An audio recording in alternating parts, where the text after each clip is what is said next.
This bridge, which is just north of Fountainhall, has the old stonework that you can see here. It was built by the Victorians, but there have also been some historic repairs. Before the railway closed, they used some brickwork here to replace stones that have failed the structure. We've used similar techniques, so across here you can see some new patchwork that we've carried out. But really what we've done with this bridge is remove the old deck, which wasn't fit for purpose. We've inspected these abutments and we've repaired them and brought them up to the standard that's expected, and then put a new concrete and steel deck over the top. So the Victorian structure is really sound and a good example of one of those where we're blending new construction techniques with those of the Victorians. There's been new maintenance walkways put in for safety for the Network Rail's maintenance team. But really the structure itself is solid and sound. We're replacing the hardwood timber, but we're using the same technique the Victorians would have used. So you can see at the far end of the bridge they've started to lay new green hardwood. We're replacing the bridge and using it the way the Victorians designed it to be used. So this is a straight reinstatement job, whereas some of the bridge we saw previously was a combination of reinstatement with new civil engineering deck on top. I'm an absolute passionate believer in this railway in terms of communications. I think we've got 7 stations just now. We're going to look at possibly 2 others, and that's what Keith is doing. We need to make a tremendous success of this railway and maximise its potential, not just for commuting, but for the communications and for making the centre point so all the other communities who are not on the railway line share in the benefits and maximise that amazing tourist potential. And then we can look at expansion. That's what I've said that as soon as it's up and running and we can have the evidence to show what a wonderful success it is, that is the moment to do the feasibility study on an extension perhaps, who knows, in time all the way to Carlisle, because that communication would be really important. I think it will be the most amazing success. I had a fantastic conversation with David today about how the council and the government can work together to maximise that opportunity, and I know that these communities are going to seize it with both hands. There was a whole range of things which David was kind enough to mention and which I mentioned, which are, I think, transforming the attitude of Scottish Government towards these communities in this part of Scotland, and that range of projects and flood prevention and housing and the range of things that are being done to show the commitment. There are borders communities, key communities, which are not part of the railway line at the present moment in terms of the network, and we have to have interlinkages to get people, so all of the borders benefits. But this is going to be an amazing thing, and we should all rally behind it to make it a wonderful success, because the more successful it is, the more difficult it will be for any government to resist the expansion to get the full economic development to all communities in this part of Scotland.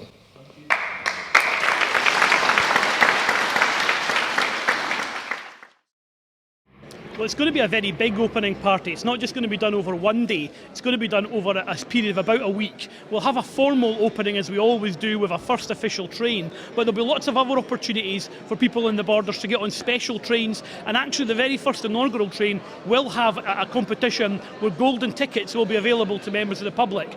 The council will be coming out very shortly and offering funding, as we did when we were celebrating the Queen's Jubilee, to communities who want to do different things in the borders to celebrate the opening of the Borders Railway and to try and make it a very big special community event. And later on this year we'll be talking about the types of funding and the types of event that will mark the opening of the Borders line.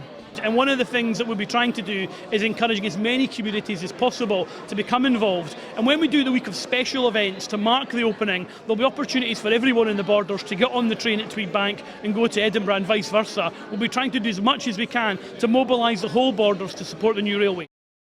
As a resident of Heriot, I've been very interested in watching the progress of the Borders Railway and how it's impacted on our village. I spoke to a former resident, Graham Allison, who told us his story. I was approached initially with an advance purchase scheme. First of all, it was a voluntary purchase scheme. Then throughout Parliament we had an advance purchase scheme. I negotiated with them from right back in 2002 when they first came along and told me that they needed to acquire my house. Throughout all of that period, the advance purchase scheme, we couldn't reach agreement. Voluntary purchase scheme, we couldn't reach agreement. Then we came to a compulsory purchase scheme, and in essence at the end of that we finally served me with a general vesting notice, and the promoters of Borders Railway took my home. Then we had to make some sort of an arrangement. I had to build a new home. I needed money to build the new home. I had little option but to accept the money, not for the disturbance, but for the house, to enable me to build the house that I'm going to be living in.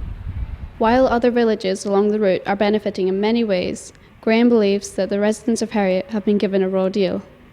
There are people who are living in houses down here who were categorically told they would not be sandwiched between a railway and the road. They now are. They weren't told anything about having a 500,000 ton quarry right beside them. There are people down in this direction here who were categorically told that their houses were not required for the Borders Railway. It now transpires that the houses have to be demolished. The whole Borders Railway, from start to finish, we drew all of the corridor far too tightly. A cynical man would say the reason for doing that was to keep down the true costs of the Borders Railway so we could get a bill through Parliament. To get on the train, we'd have to go 8 miles south. If we're going into Edinburgh, we'd have to go either 8 miles south to come 8 miles back past the house, or go up to Gore Bridge, down Birkenside, and that, which is all very well if you can get a parking space, because the bus doesn't go directly there either. And when one could get on the bus and just go into town and get all the way into St Andrew's Square. Plus I've got a bus pass.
We'll be demolishing number 2 Heriot Way, so it's owned by the project. It was purchased, and we did look at options to try and retain the building, but as the rail design developed, at this point we'll have a rail access point, so there'll be a maintenance road which runs through the garden of the property here, and so that the rail maintenance team can access the railway at a level point. In terms of the liability of the property, it was decided it was best to take the property, remove it, and then clear the space for the safe rail access point.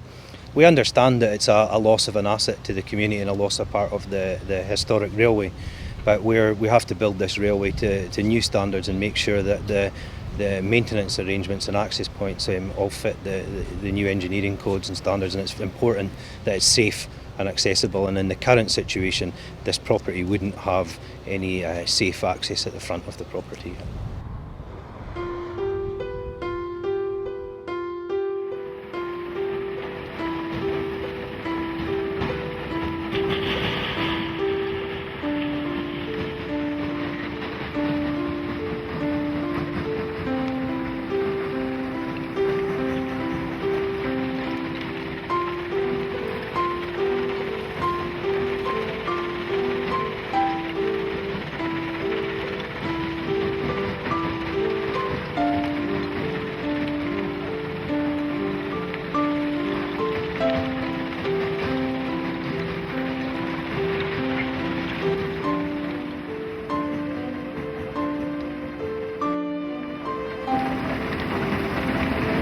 So up on the south side of Fountainhall, we're taking the material in from excavations on other parts of the railway close by, and we're filling the hole back in again. So when we're complete the work here, we'll actually have filled in the hole that we've created. So we're taking away the good rock, building the railway with it, and then taking in the other material. It's a very efficient way to build the railway. It's important to understand that if we didn't take the rock from here, we would have to take the rock from other areas and transport it in through the local road network. So it's good to get this rock close to source, and to deploy it straight out into construction. What we have is a processing plant where we're removing good quality rock from the hillside, and it goes inside the crusher. And the crusher then feeds the processing plant, which then grades the stone. So we have different levels of stone. We've got stone that's used for road construction, for flood prevention, and for other railway activities up and down the line.